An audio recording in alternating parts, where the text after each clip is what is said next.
What's going on, folks? Thanks for hitting that download button and checking out a brand new episode of Toys and Tech of the Trade, your one-stop shop for toys, tech, and talk with some assembly required. I'm your host, Rich Butler, and if this is the first time you're checking out an episode, first of all, welcome. Second, a bit about what we do here. Toys and Tech of the Trade is an interview series where we sit down with entrepreneurs, content creators, and just awesome folks that are on our radar to discuss the gadgets, the gear, and the tech that they use to run their business, create content, and of course, be more productive.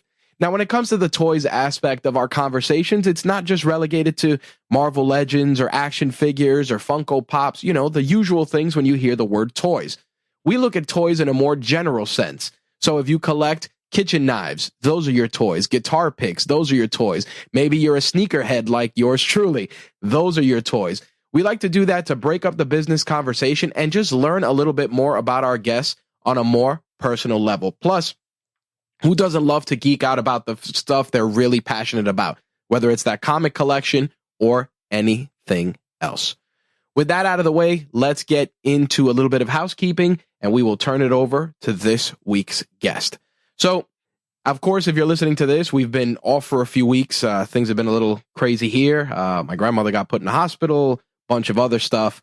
I'm not going to bog you guys down with too much personal details, but things have been a bit hectic. So, we're just trying to get back on the horse and get you guys the content that you enjoy.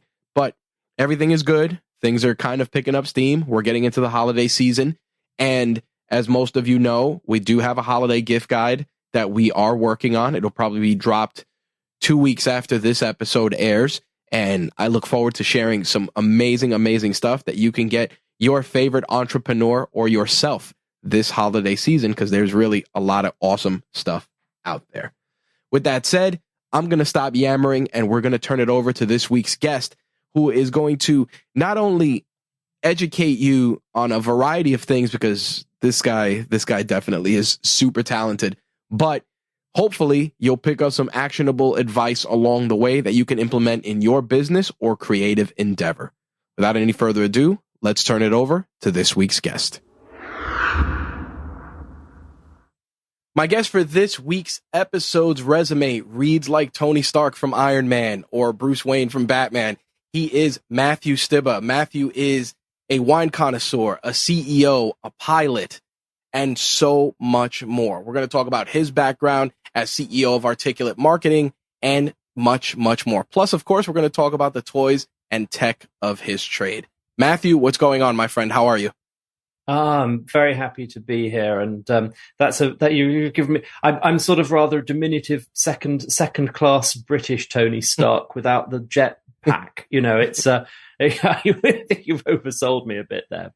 Well, that's, by the way, trademark English understatement for you. It's not often that I read about a guest that has such a diverse background, and I think that it's a big part of why I wanted to speak with you, because a lot of times CEOs, high performers, they kind of fall into the work first mentality. And you have kind of broken that stigma because you are a large advocate to work from home. You are a consummate professional in terms of how you present yourself. But more importantly, you add a human element to how you run your business. I've seen your content on LinkedIn. You are very people first. And I think in the current climate, that's it's very difficult because too many people want to emulate Steve Jobs. And yeah, there's a lot of bad role models for business leadership out there, I think. And I make no particular comment about any individual presenter of this show, but I think the idea of The Apprentice as a TV show is a terrible model for business, right? It's all about firing people and the ego of the person that's firing the people and all of that. We have our own version here in the UK. I'm not getting into American politics here, right? Unless you want me to. But, that's a bad model. Steve Jobs being a sort of professional jerk is a bad model. Yes. I mean, respect to the man for what he accomplished. I agree. But he was a jerk. There's a fabulous book, which you can actually download for free, by Guy Kawasaki. He wrote it and published it back 20-something years ago, called The Macintosh Way. And it's talking about the early 80s when the Mac was first being developed. And that was before Steve Jobs became Steve Jobs. Right. And he's talking about that history and Jean-Louis Gasset and all that, the early days of the Mac. Fantastic book. I strongly recommend it. Guy Kawasaki is a great writer and an entrepreneur and a blogger and everything. But that book got me started in business. So since you mentioned Steve Jobs, I think that's a great segue, and I want to get into that a little bit and discuss your origin story. Oh, that's awesome. That's an amazing vintage Mac for Mac those. Plus over there. Yeah, that's outstanding. No, that's great. I want to dig into your origin story a bit because again, you've done so much from marketing with various companies, Microsoft, Google, LinkedIn, HP, Wired, Forbes, Popular Science. Like I said, your resume is a who's who, but I want to kind of dig into Matthew, the person, and how you got your start in this industry and why such a pivot from working in the video games industry to working in the tech industry. So let's start with the beginnings of how you got your start in business. Sure. Well, I as you mentioned, I was a computer games entrepreneur in the 90s. And that came about because when I was at school, I played a lot of board games, and I took a gap year between school and then going to university. And during that year, I designed some computer games, and I was lucky enough to get them published. And one was published by EA and one was published by a company called Domark that eventually became Eidos. And then I went to university and I studied history, and I really got into that whole thing. So, and I kind of paid my way through university, and I launched programmed another game while I was there, designed some more. And then when I left university, I set that business up, Intelligent Games, as a game development company. So, I knew very little about business, very little about management, very little about leadership. I liked games, and I thought that would be better than going to work in a bank or a management consultancy, which were the other options available to me. That was in 1991 when I graduated university, and that year, the first couple of games came out. Away we went. So I did 10 years or so of actually running a games company and hiring people and eventually offices. And I sold that in the year 2000. So when that got sold, we were about 71, 72, 73 people at sort of that size. We had a big office. We had just done a World Cup soccer game. We had just done a Dune game. We were doing games for Lego. It was a lot of fun. The games side of it. Right. The business side of it, not so fun. Not so much. And what I found as the business grew, I was spending more and more of my time doing business plans and looking at accounts, talking to lawyers, negotiating deals, chasing late payments, and just money, business, finance, legal. Now, remember 10 years before I started this, because I loved history and I loved board games. So, I somehow ended up being this business person sort of against my will. So anyway, I was very happy to sell it, move on. In the last year or 2 years of running that business, I think in order to do something else with my brain, I started writing a column for a magazine in the UK, for a business magazine called Real Business. And I used to review gadgets for them, and I used to just write about, so I just wrote one page a month and sent that off to Matthew at Real Business. And I did it for love. I didn't get paid for it particularly. And anyway, so I sold the company, didn't know what I wanted to do, and I thought, hey, it would be quite fun to do more of that writing thing that I had enjoyed doing, that was a distraction from all the business stuff that I didn't enjoy at that point. So I had lunch with Matthew Rock. He gave me a whole load of interesting assignments to do, and I kind of became a bit of a freelance writer. So I was writing for Real Business, and then I started writing for Wired, and I started writing for Popular Science. And I was also learning I was lucky because I'd sold the business. I had a bit of money and a bit of time to be a dilettante. I didn't have to write for money. So I would do things like, this actually happened. I wrote to NASA and I said, can I come and fly on your space shuttle simulator in Houston? Because I was learning to fly at that time. And they went, okay. I mean, it took a few months to arrange, and they had somebody else, and they had a day when no astronauts were training. And they said, if you can be here on Friday, you can have a session in the flight simulator. Well, this was on like a Wednesday afternoon. So I booked a flight to Houston, flew to Houston. I didn't get paid to write that article, but it cost me thousands to get out to Houston, but I got to fly on the space shuttle simulator. So, I was having a lot of fun writing about things like, for, what's that magazine? The Rob Report, sort of rich people stuff. Yep. They paid me to write business jet reviews. I would just go off and fly in a business jet. I go to Switzerland and fly a PC-12 at Pilatus or something like that. And I had that, so I had and I got to interview Sergey Brin. So from Google, I just wrote to them and said, hey, can I write an article about Google? I've got this assignment from this UK business magazine. And they went, yeah, come on over. We'll set up an interview. Anyway, so I did all this stuff. Right. So there's me. Wow. Getting my pilot's license as a hobby, doing this crazy sort of writing, using the writing as a reason to go and do interesting things that I geeked out about and I was enjoying, and developing a little bit my ability as a writer. Yeah. And in the course of doing that, I met some people from Microsoft for an article I was writing about research and development laboratories. And I met some people from the Design Council, which was then a part of the sort of quasi-governmental organization promoting design in the UK. And they both gave me my first corporate writing gig. They almost happened around the same time. Wow. And I realized I can do the things I love, like interview people, write stuff, geek out about things. And unlike being a freelance journalist where you have to come up with the idea, sell it to an editor, go make it happen. And, it's quite hard being a freelance journalist, especially if you want to make a living at it. You do quite a lot of work to get these articles. These companies, I get to do the same stuff and they love it. They're really grateful. They're really happy. They come to me and then they pay me a lot more. And so my little commercial entrepreneurial brain went, let's go and do more of that stuff. Absolutely. And from that, I ended up writing for Microsoft and ended up writing for Design Council and other bits of the government. I ended up writing for Hewlett-Packard, Symantec, then Google, then Toshiba and Samsung. So all this sort of corporate writing stuff.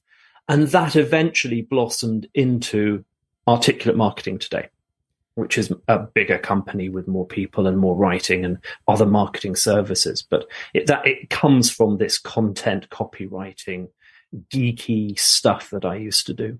I love that. Number one, because your enthusiasm is infectious with regards to that. But more importantly, because it's something that I always try to tell people when they ask for advice. It's about scratching that itch. And I want to unpack that a little further because I always say this is a softball question, but with all of that, what did you want to be when you were a kid? I remember being asked that question when I was a kid. Actually, just somebody, one of my mother's friends, and right. I had such a specific answer. And looking back on it, it was completely crazy. I wanted to be an astronaut, but I also wanted to run a hotel. So on the weekends, I would be running the hotel, and then Monday to Friday, I'd be going to space. That was pretty much what I wanted to do. Now, I have no idea why I wanted to run a hotel. I definitely don't want to run a hotel now. I think that's very hard work. Catering and hospitality is actually the family business, and I'm not very good at it. And the learning to fly was part of my ambition to become an astronaut. But I'm too old and decrepit to do it now. Well, that's why I asked. I am a fellow of the British Interplanetary Society, which of all the things, all the letters after my name and all my achievements, is the thing that I'm most proud of. Well, not the most proud of, but I'm inordinately and unreasonably proud of being an FBIS, along with Neil Armstrong, Yuri Gagarin, and I think Isaac Asimov and various other luminaries. It's a proper learned society. Absolutely, that's a hell of an honor. And the reason I ask is exactly that, because when we're kids, we say we want to be a bunch of things, but amongst all of those little things that we say we want to be, there's always, I like to say, breadcrumbs that lead us to where we end up being as an adult. And think about it. You said you wanted to be an astronaut. You got to do the NASA flight simulator. You got to get your pilot's license. So those breadcrumbs from your childhood, they followed you, so to speak, to go on that path. And again, it just creates that amazing curiosity that I talk about a lot, that people need to explore more. And the fact that you loved writing, you realize like, listen, running business sucks, but I love to write, and how can I turn that passion into a business is amazing. And I think that that's the big denominator for so many people, that they kind of get stuck. Exactly that, punching the clock and living this lifestyle that, again, is a lifestyle of checking off boxes. It's like you go to high school, you graduate, you go to college, you start a family, and by the time you're ready to pursue your own passions, to quote what you just said, you're old and decrepit, and you don't want to do anything. You're like, I just want to watch TV and do nothing. Can I, for listeners at home who think this all sounds terribly planned and deliberate and following your dreams and things, there's a very great element of serendipity, and I think meaning random delightful surprises. Right. And I think it's really important. This has been my observation of, at least in my life, to just be listening very carefully to what's going on and listening to your feelings about what you're enjoying and what you're not, and adjust. So the year after I sold my business, I had absolutely no idea what I wanted to do. I hadn't got any plan at all. And yes, I talked to Matthew. Yes, I was writing some interesting articles, and over a couple of years that evolved into an opportunity to start a business. But I also tried to write a novel. I was terrible at it. I am like the world's worst, useless novelist. I thought it would be quite cool to go and work for McKinsey or one of these very big, clever, because I've been at Oxford, and all my friends were working for management consultants and banks and making huge amounts of money, and I never quite managed that trick. So that, I thought I'd go and interview at McKinsey. And so lots of things that I wanted, tried out different ideas, and, almost everything I wanted to do at that year, none of them worked. The thing that kind of took off and worked was writing. So when people say follow your passion or have there's a bit of that, but I think it's a little bit more about listening to your heart. A little bit more, try things, get stuck in, give it your best shot, see what works and what doesn't. You don't necessarily have to have like a master plan. You don't necessarily have to do it. And I think I hope for people that's a useful note. I'm telling you about my failures here rather than my success. Right? No, these are the nuggets of conversation that truly are the most educational, because again, everyone loves the glitz and the glamour and all the pretty things, and that's that the iceberg goes deep. It's pretty on the surface, but it goes deep. And I think that you sharing all of that is just very indicative of the career path you've chosen and how you promote yourself and your business. I think that having that curiosity, enjoying the process, the grind, and everything that comes with it is a big part of the journey. And I think too many people, like I said, they fall into that checking off the boxes or trying to be, we were talking about it before, next Steve Jobs or the next Gary Vaynerchuk or the next this or the next that. And it's like, be the next you, because that's where the fun is. Yeah, that's right. And try and have a little bit of humanity as you go along. I would rather not be the next Steve. I mean, I've got no chance of doing it. I'd rather not be the next Steve Jobs. I'd rather not, if I have to do it, by being a bit of a dick to people. No, it's true. I think that human element is crucial. And for you, running your organization and just seeing all the things that made you unhappy on your career path, I feel that you've applied a lot of that to be a better leader. Am I correct? Like, you're like, hey, I didn't want to do this, so I don't want people to lead people like this, or I didn't like this environment, so I don't want this kind of environment.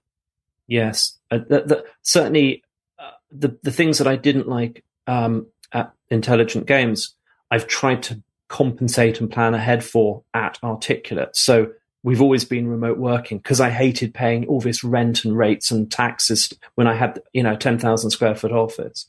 I do not like financy, businessy things. And I have an awesome CFO and an awesome accountant here, and an awesome firm of accountants who support us, who, take care of the money thing. I've got a chief happiness officer because I'm really not that good at I'm a little bit geeky and like a little bit difficult. I mean, I can talk to people, but I'm not very good at shared emotion, Right. So, I've got people who are very good at HR people who can do that side of things a little bit.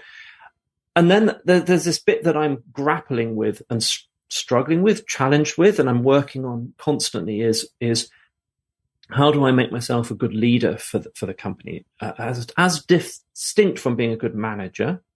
Because I'm a geeky control freak. I like being very good and mastering what I do, and that's not entirely compatible with delegating to people. No, because you get very impatient with people when they don't do it as well as you would, or they don't do it the way you would do it. Mm-hmm. And also because I'm kind of geeky and techie, and I think one of my strengths, probably my only strength, is the ability to absorb information and process it quickly, and you pick out of the information what I want. I get a little bit impatient when people are not as quick on the uptake, and I'm not very good. So I'm working very hard. I'm getting coaching from consultants about this, and at the moment, which is why it's on my mind, sort of how I communicate with the company and how I communicate positivity and direction and leadership and intent. It's, there's a whole skill set which I quite like learning about. It's a little bit about sort of programming my behavior, which I'm that's my thing I'm geeking out about right now. No, I think the business of humanity is something that is incredibly underrated. And as a creative and, a geeky person that shares similar interests with you, I deal with a lot of those same problems, the delegation, the outsourcing your quote unquote weaknesses and maximizing your strengths. It's always very difficult to kind of find that delicate balance. But I respect the fact that you said I'm getting coaching to help me be a better leader, because I think that's the first step in the right direction. Because a lot of people, they figure, like you said before, you get a good HR person, you get a good CFO, you get good people that you can put in front of yourself. But eventually people have to talk to you. They have to be in a room with you. They have to get FaceTime with you. And if you aren't a confident operator, it's going to undermine all the work that you've put into all of these other people that you have out there on the front lines in front of you. Yes. And I have a real and specific measurable job about inspiring people, about helping them, see the future in a positive way, helping them move towards it, helping align people in the direction that the business needs to go, helping them overcome their anxieties and, move forward together. That is the job of leadership. It is a job. And I have to get as good as I can at it. And, I've been hacking away at this rock for the last 20 years. I'm still working on it. Right. I've probably coming back to the conversation we were having earlier, I think one of the things that I have enjoyed very much about my career, and it's related to this, is this idea that you're doing your job, but you try to do other things that support that and nurture you. So for me, learning how to fly and then having I'm not a commercial pilot in the sense I don't get paid to fly people, but I fly myself and I have a commercial pilot's license to do it and an instrument rating and so on. The fact that I'm learning how to do that and getting those ratings and qualifications over the years and getting to a high standard of it has helped me be a better manager. It's helped me learn, and it's sort of satisfied and scratched my geek bone a little bit. Similarly, I did 7 years of learning how to speak Dutch. I'm still not quite fluent, but so I can speak my father's language. And the last few years, I've been geeking out about wine and doing a lot of professional wine studies, which is it's quite fun learning about wine. That's not like hard work, right? No. But you've got to be learning new things. You've got to be feeding the well all the time. I think that's very important for people that are listening to take in, because at the end of the day, you're always working to self-improve. But what people don't understand is that path of self-improvement benefits everyone else around you. Because like you said, if you're scratching those creative itches, if you're keeping the gears well oiled to make you a better operator, everyone around you is going to be like, man, I need to do what Matthew's doing. I need to find that same energy, that same inspiration, that same fire, so I too can be a better leader. And it just trickles down that chain of command. Do you see that often now with how you lead imparting itself to people under you and people on your teams? I hope so. I'd like to think that. Different people have different approaches to that. Not everybody is a lifelong learner in the same way, and not everyone has that geeky curiosity / Atako obsessiveness about learning new things, right? I respect that too. But in the business, we give everybody 12 paid days a year for training and development. So they go to our holiday system and they book them off as effectively as holiday days. So we're ring fencing learning and development time. We give everybody a budget of it's a little over $1,000 a year to spend on training and development. They come to us like, I want to do this course. Can you pay for it? Yes. We give everybody a company Kindle, and we have about 800 books in the Kindle library, and they can just buy any book they want. So we're trying to make an environment where the resources and the time and the money are available for people if they want to learn and they want to develop.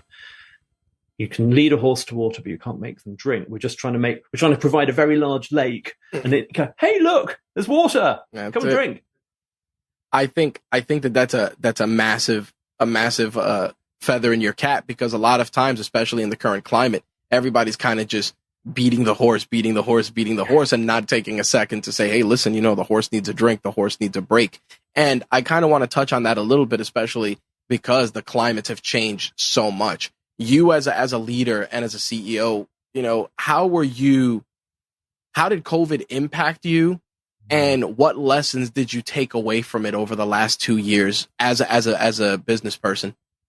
Well, we have always been remote working. We never had an office because of the experience of selling my business. And I never want to have an office to manage again, paying rent to everybody. I don't want to do that. So that was so from a very practical perspective, we never broke our stride. We just carried on working, and our clients struggled with it. So we put a lot of effort at the beginning of the COVID crisis into helping people and communicating how we did it. Like, what do you need to work remotely? And it's not just, set up Slack and buy a Zoom license. There's a bit more to it than that. Well, everybody's figured that stuff out now. So what's sort of interesting about COVID for us was, obviously the economic impact affected our business like everybody.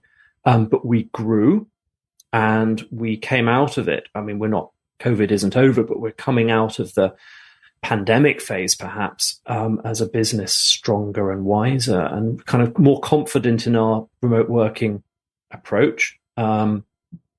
We have, in a month's time, the first company in-person meeting for 2.5 years. Wow. And I'm so looking forward to actually meeting my colleagues in person. Some of them who live in London I've met in person, but for everybody, we fly everybody in. We used to do this 4 times a year, and now we're just beginning to get back to that. What did we learn from it? I think the same thing that good companies learn, relearn every day, every week, which is focus on the essentials, prioritize customer service, make sure you've got your pricing and your business model right. Do the things that matter. And I think a lot of people went into the COVID crisis, and we certainly did, and we had a very intensive, hard look at the business. Like, what do we sell? Who do we sell it to? What are we doing? What money are we spending that we can stop spending? Where do we need to invest our time? How do we?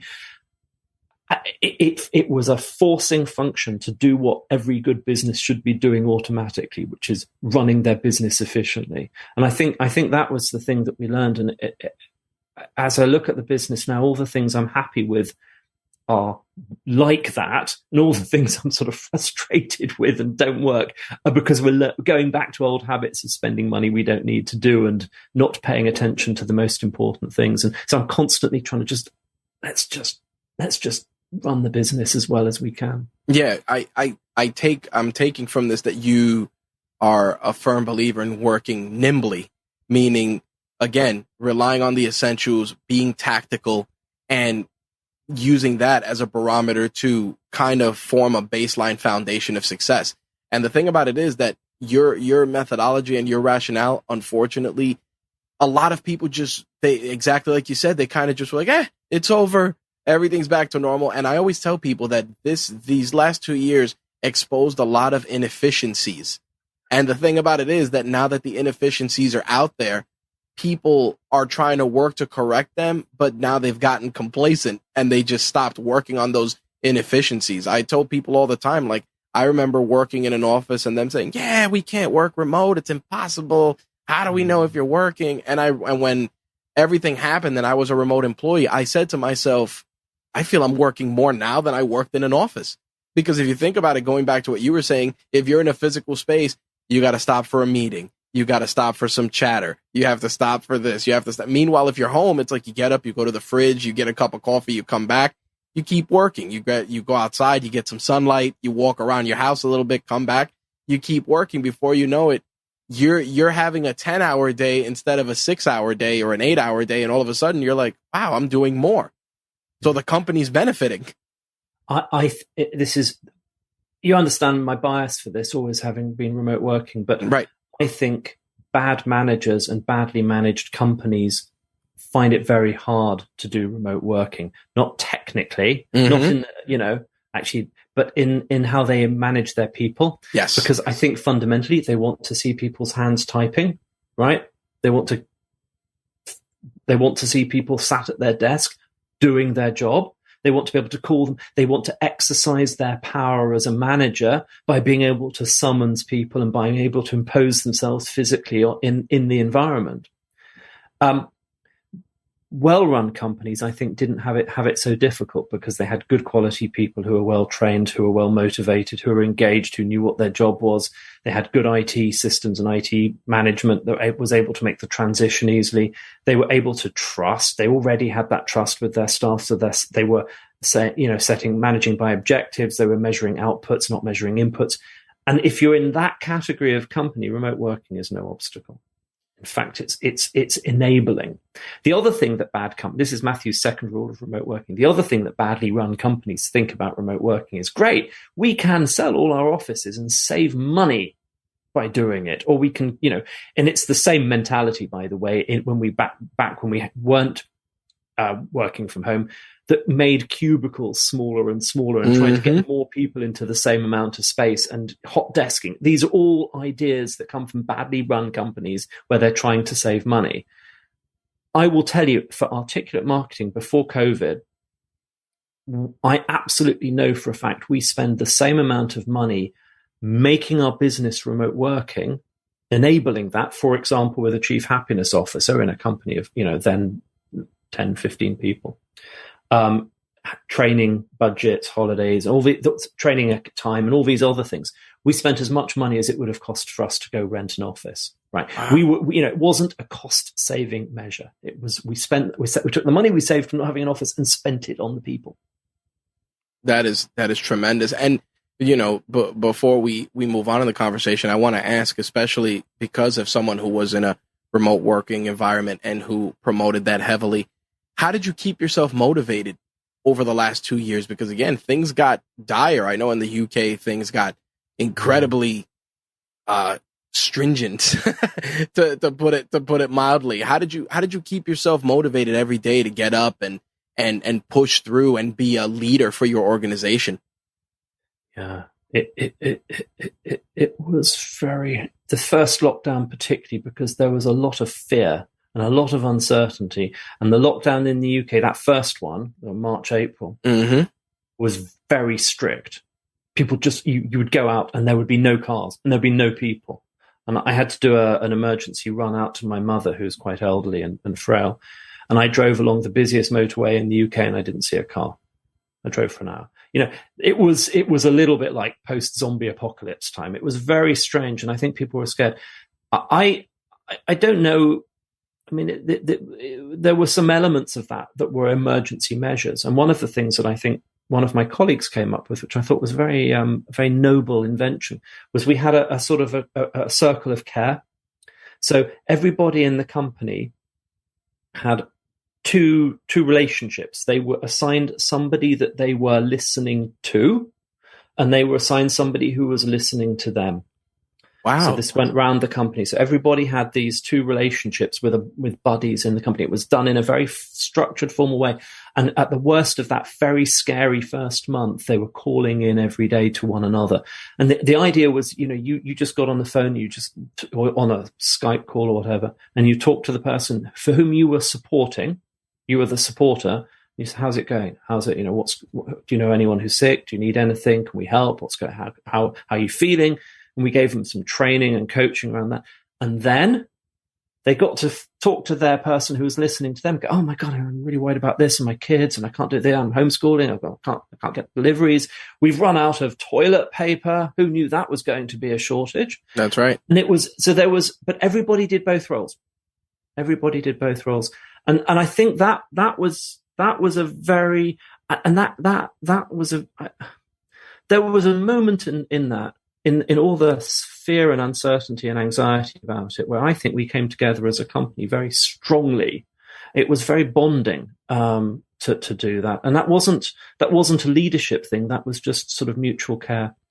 That is amazing, and to hear that and to see something like that implemented is just, it's not something you hear, it's not something you see every day. And the thing about it is that I admire the fact that you were like, hey, how are you doing?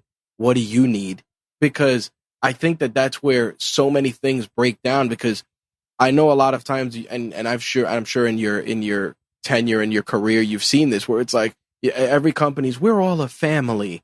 We're all the, all the kitschy, jargon that's used, but you didn't foster that by force. You just said, listen, we're here to help. If you need help, we're here to listen. If you need listening.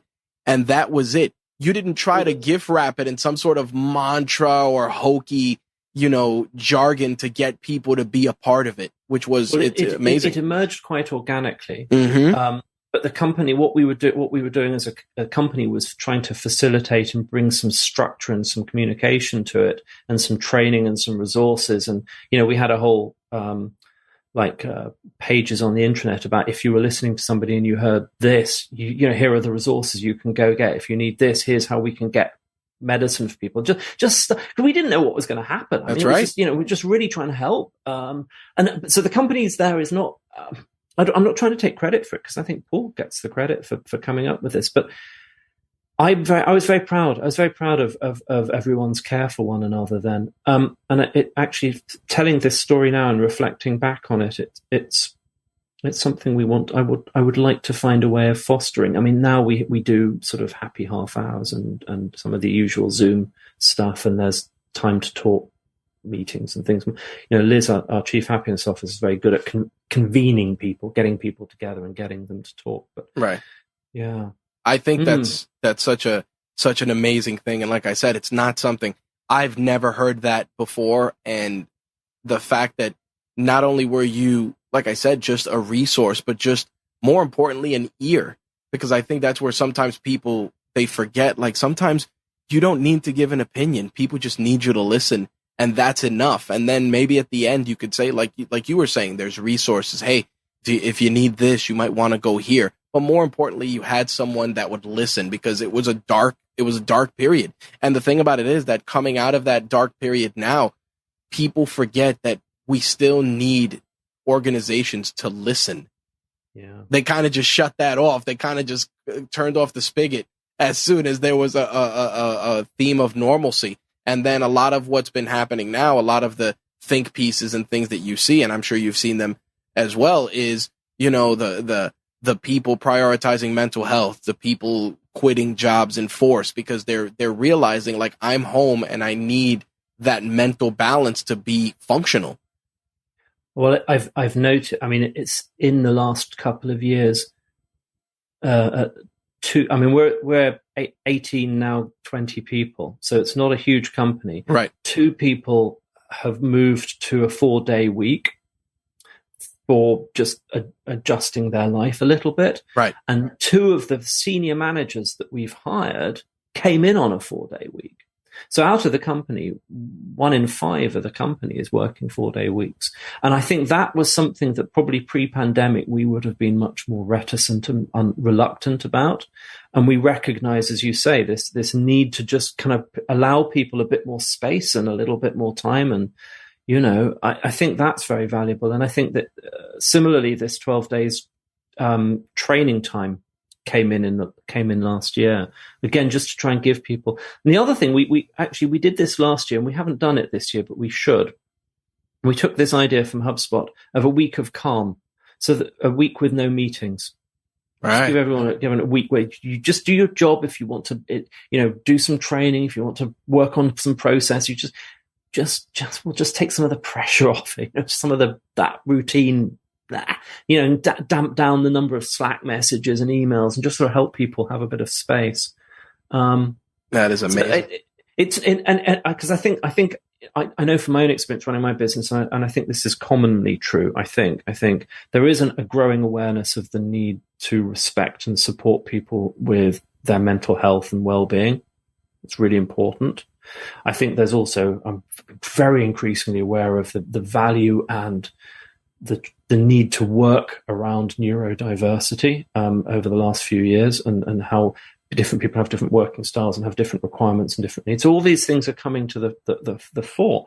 And I think the pandemic has acted as a sort of an amplifier of those positive trends. I think that they were always there, but we're much more conscious of it now, I think. And then it's not just us. I think this is just in the environment. No, I agree. So I think this idea of this sort of great resignation and people, the very weird job market we have at the moment, a lot of that is just people adjusting themselves to kind of, I learned something in the pandemic that I need a particular work pattern, or I need to work 4 days a week, or I need to work remotely, or legitimately, I actually like being in an office. I want to go. For example, we had our editor-in-chief. We work remotely. She's up in Liverpool. And she liked being in an office and having hubbub around her. She liked noise and just the environment. So, as part of our offer to her was we pay for her to go to a shared workspace. So she can go to an office, it's not our office, and be in that environment. Ironically, and this is a bit embarrassing, the shared workspace is in the floor below the place where she used to work. So I expect she also gets to run into her old friends as well. That's nice. So some people need that too, but that respect for diversity of needs, I think, has come out of it. That is amazing. And to hear that and the fact that you're so willing to embrace that is just massive. And I want people to be fully aware of that. I want to be respectful of your time. I want to shift gears a little bit and jump into what we like to call the hot seat. It's a series of rapid fire questions, some based on our conversation, others based on just personal experiences, and then we go from there. All right. So what's the first place you go to when you open your phone or computer in the morning? At the moment, I'm trying to wean myself off looking at the news, scrolling, but there's a lot of doom and a lot of scrolling to be done. Duolingo. I'm trying to teach myself Romanian at the moment. Oh, okay. So Duolingo is probably my first non-news thing. What are 3 mobile apps you can't live without? Well, Duolingo, they've completely hooked me in and gamified me. And I'm in a running battle with my wife and a couple of my friends for points there as well. I use, this is going to sound really odd. I use an app called Todoist, but I use it as a data entry into the big project management tool that we have. So I put tasks, whenever a thought occurs to me, I put a task in there and it gets sort of zapped through Zapier into ClickUp, where I then run my life. That's cool. Notion is the other thing. I just absolutely love Notion. I love Notion too. I use Notion as the backbone to prepare for podcasts. So it is amazingly productive for me. So it's good to hear a fellow Notion user. What's a website you recommend to people often?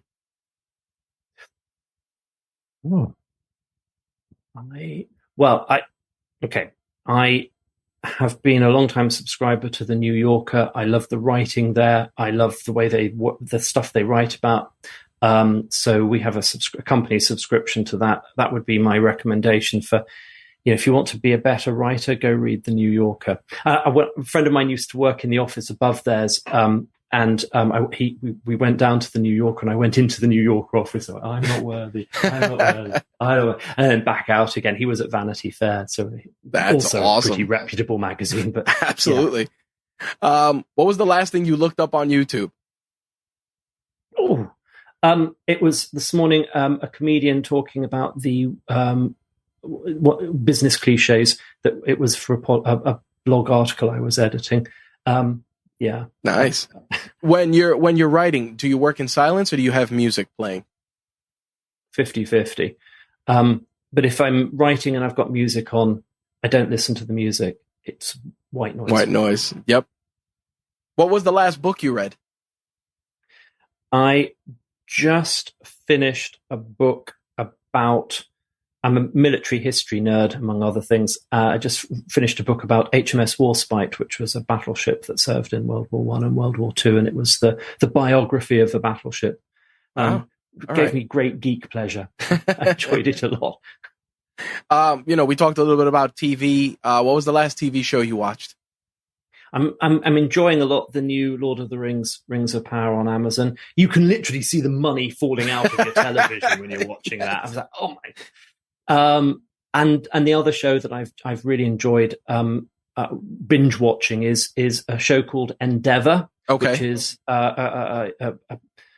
set in Oxford, and it's about a detective in Oxford. Inspector Morse, people may remember. It's the prequel to Inspector Morse. And when I went to Oxford, so I'm quite enjoying, pointing things I out. Recognize that place. What was your favorite toy growing up? Well, Lego. Look, it's still my favorite toy. Oh man! Oh, that R2D2 is amazing. Oh yeah, can you see that? Yeah. Oh, yeah. Look, that's how I knew. That's how I knew my wife was the gal for me. So we'd been dating about 6 months, and it was my birthday, and she bought that for me. That's amazing. I got you for your birthday. I was like, yes. Will you marry me? that is outstanding. Obviously, do you with your background in gaming, do you still play any games? Yeah, I'm still sort of recovering from knowing how they're built. They say you should never know how sausages are made. Yep. Because it'll put you off for life. So the games I enjoy are like very obscure, esoteric things. I like a game called A Dark Room. I enjoyed that very much. I like Strategic Command, which is a sort of hex war game produced by a former colleague of mine, Ian McNeil, and that sort of thing. I don't play running around shooting games. Oh, and I'm really enjoying the new Microsoft Flight Simulator on my Xbox, which makes me yearn for the skies. Are you still flying, or when was the last time you flew? I'm medically grounded at the moment, so I'm not flying a lot at the moment, but I did 2 or 3 weeks ago with my old flying buddy and my old flying instructor. My old flying buddy made a ton of money, and he chartered us, rented for the day, this Cirrus jet, which is a single engine jet. And it's small enough that with John, who is our mutual friend and flying instructor, I got to sit in the captain's seat and fly it back from France after lunch, because I've got my license still, but I can't fly solo. But right. With John sitting in the right-hand seat. So I got, for the first time in my life, got to fly a jet, and I was so happy, and I landed it back at Oxford Airport. And it was like the best landing for me I've ever done, because I hadn't flown properly for a few years, and I nailed the landing. So the last time I flew was 3 weeks ago, but not for 4 years before that. Wow, that's tremendous. Obviously, we talked about Lord of the Rings, but leads me to a question: what's your favorite fictional character? Oh, well, I might have to think about that one, but I'm. It's too glib to say Gandalf or Sherlock Holmes, but they're the ones that seem to sort of pop into my brain for memorability. Absolutely. I mean, the Benedict Cumberbatch Sherlock was outstanding. I'm a big fan of Sherlock Holmes. I thought Robert Downey Jr. did a great job as Sherlock Holmes with Jude Law, but like Benedict Cumberbatch, him and Martin Freeman, they just knocked it into a completely different stratosphere with the way they approached it. It was so good. That was a lovely series. I enjoyed that a lot. Who is your favorite content creator? I like the podcast Hardcore History, and my little goldfish brain is trying to remember the name of the guy who does it. Dan Carlin. Yep. That I just really enjoy the way his mind works, and I love this sort of long form narrative. There's another podcast that I'm enjoying called The History of World War II, and I honestly can't remember the guy who does it, but that stuff. Content broadly, I love history podcasts, and I love those. I particularly Dan Carlin's my main man. Awesome. What's a non-negotiable for you when it comes to business? We're a B Corp, and there are some businesses that we don't want to work for. So there are some exploitative kinds of companies, and we want to avoid arms companies and that sort of thing. So that's sort of non-negotiable, sort of that ethical. If it's very clearly black and white, I don't want to go near there.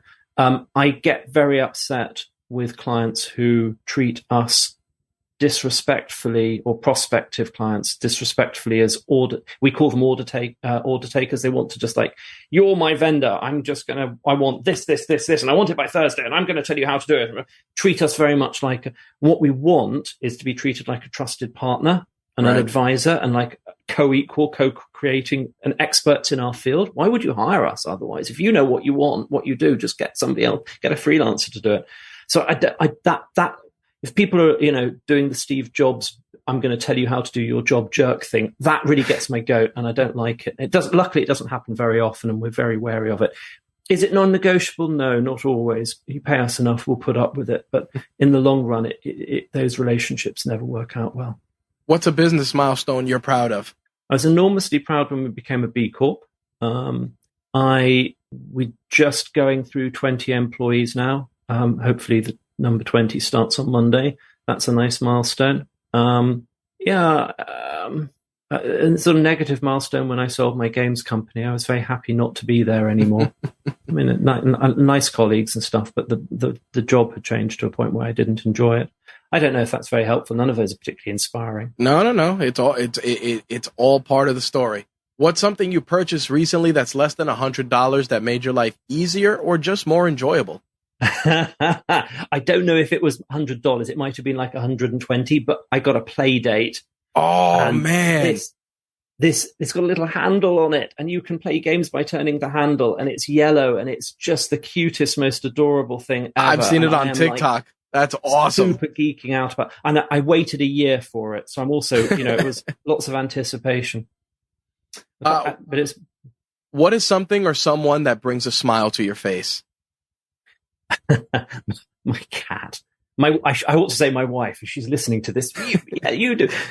Every time I see the cat, she's just so adorable. I think if one thing that has dramatically improved my life that I never thought I would like is being a cat owner. Having a cat every day with a cat in it is a good day. Awesome. Our last segment for the podcast is what I like to call Reach One, Teach One. It's a piece of actionable advice we give our listeners before we wrap up. In your case, you are selected to speak to a graduating class at Oxford, and they're about to go into the business world. What's a piece of advice you'd give them as they prepare to embark on that endeavor? My friend Claire gave me a very good piece of advice, which I'd pay it forward. A lifetime is a very long time to have a career. You don't have to do the same thing all the time. You can change. And the second bit of advice she gave me on another occasion, very wise actually, Claire, now I think about it. She said, do what you love and the money will take care of itself. I agree with that statement so much. With that said, before we let you go, where can people connect with you, keep up with you, and follow your work?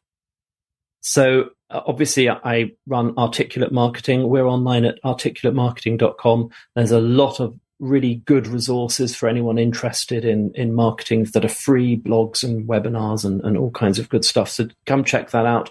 I blog for myself about geeky things, about management, about leadership, all the things we've been talking about today, actually. A little bit of Lego, a little bit of flying also, at a site called geekboss.com. And both of those sites have contact forms, and submissions on both of those contact forms come into my inbox. So if anyone wants to get in touch with me, that's the best way to do it. And I promise you, they come right to my email. So, drop us a line. And if you're in London, come on over. I'll put the kettle on. Awesome. Matthew, thank you so much for taking the time to share the toys and tech of your trade. It's been a delight, Richard. Thank you so much for having me. I really enjoyed my conversation with Matthew. I took away so many great lessons, and it's just great to hear people that are all about putting people first in their organizations, ensuring that they're happy, they're content, they're productive, but keeping it fun, engaging, and exciting. I think one of the biggest problems that's going on in the current work climate is that people stop putting people first. It's profits first, it's margins first, instead of putting people first that are the backbone of your organization. I learned so much from this conversation with Matthew to implement in my own business, and I hope you did too. As always, show notes for this episode will include everything Matthew and I discussed and ways for you to connect with him. Most importantly, full disclosure, as always, some of the items we discuss may contain affiliate links, which if you click, we will receive a commission at no additional cost to you. Those funds from any of those affiliate links go to giving you folks a brand new and shiny experience, whether it's better audio, better equipment, better video. You guys know the deal. Nonetheless, please use those affiliate links. We would really, really appreciate it. Calls to action, as always, if you want to follow us on social, all you got to do is punch in RageWorks. Most of the time, you'll find most of our brand accounts, which are run by myself and some of the RageWorks team. But the RageWorks Podcast Network does have its own Instagram as well as its own Twitter. If you want to email yours truly, you can email me, rich@rageworks.net. And if you're interested in being a guest on a future episode of Toys and Tech of the Trade, you can either email me at the email I previously mentioned, or you can use our contact form on the site. And lastly, a lot of people have been asking about being on the podcast network or having their shows on the network or production services. We do offer production services via RageWorks Podcast Productions, and we are pretty much doing everything turnkey for anyone that's looking to launch a show, meaning we will handle the editing, the production, and the distribution, and even the hosting for your audio so that you can focus on what's most important, which is creating kick-ass content. So if you're interested in working with us, you can reach out to me and we can set up a call and get you on your way to getting your podcast out there. And if you're looking for a new home for your podcast on the RageWorks Podcast Network, we would love to have you. A lot of people have been talking about podcast networks recently, myself included, and we do things a little differently because, like I said, we handle production, distribution, promotion, etc. So you can focus on the content. And as always, we would love to have more unique, interesting, and exciting voices to share with our audience. So reach out to us as well. All right, folks, thanks for checking out this week's episode of Toys and Tech of the Trade, and we'll see you in the next one. Peace.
Toys and Tech of the Trade is part of the Rageworks podcast network, your source for rants about gaming, entertainment, and the works. Visit us at rageworksnetwork.com.